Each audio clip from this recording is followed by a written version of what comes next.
Mennonites and Lunatics. So, I know some of you have been asking me if I'll be playing Monster Hunter Wilds. And let me tell you, I'm super excited for it. But let's talk about it more. First off, I've played Monster Hunter Rise and World.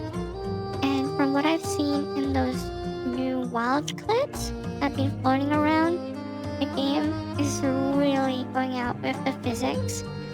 And like little interactions like bombs and things. And another thing I've seen is the monsters look super cool and scary, right? Like Jurassic Park level. And it makes me think that they're probably gonna make another Monster Hunter movie or Jurassic Park movie. Like, I know something's gonna happen in the next few years, because the monsters look so scary and cool, and just the way that they move and stuff is super cool. It looks like it's gonna jump out of my screen, and maybe even action figures might be made later on, so who knows.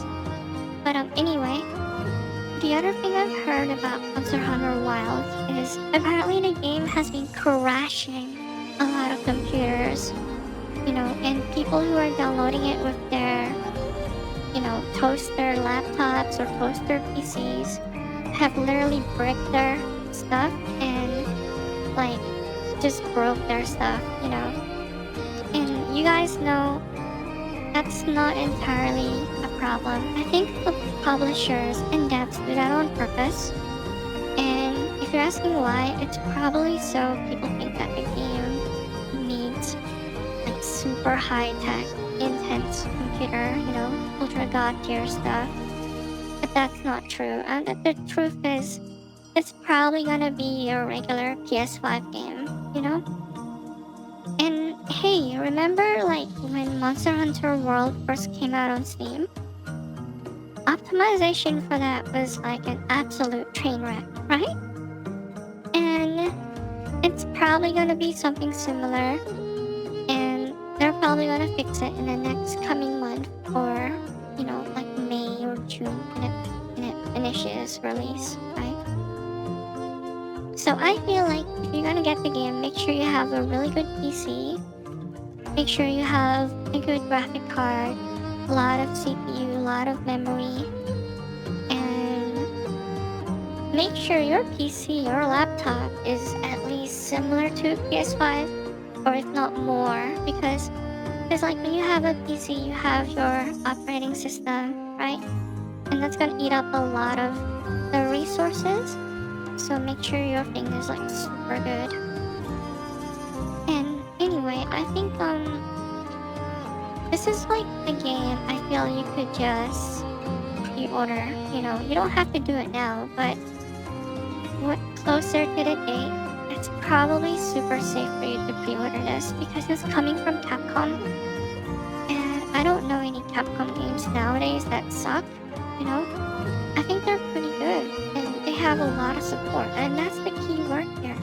When something has a lot of support, it's gonna flourish eventually, It's like you have a plant and then you keep watering it, give it nutrients, it's gonna get better and stronger, right? And as long as you're not like gonna destroy your PC now by playing Monster Hunter Wilds now that's super unoptimized, like you'll be fine. Like if you play the Wilds beta right now, it's probably gonna nuke your PC, and then you're gonna have to buy a new PC and it's gonna be a nightmare, Or maybe you just have to close those 100 tabs of Monster Hunter Air Hunt, I don't know. So maybe you have to do that, but the point is, I think you should just get it, chat. And don't worry, I'll definitely be playing it, and I'll be looking forward to it as well. Well, that's a wrap everyone, and thanks a lot for tuning in and listening to me yak about Monster Hunter Wilds. You guys are super awesome, and don't forget to subscribe and comment if you enjoyed hanging out with me. Okay, I'll see you again next time now. Bye bye.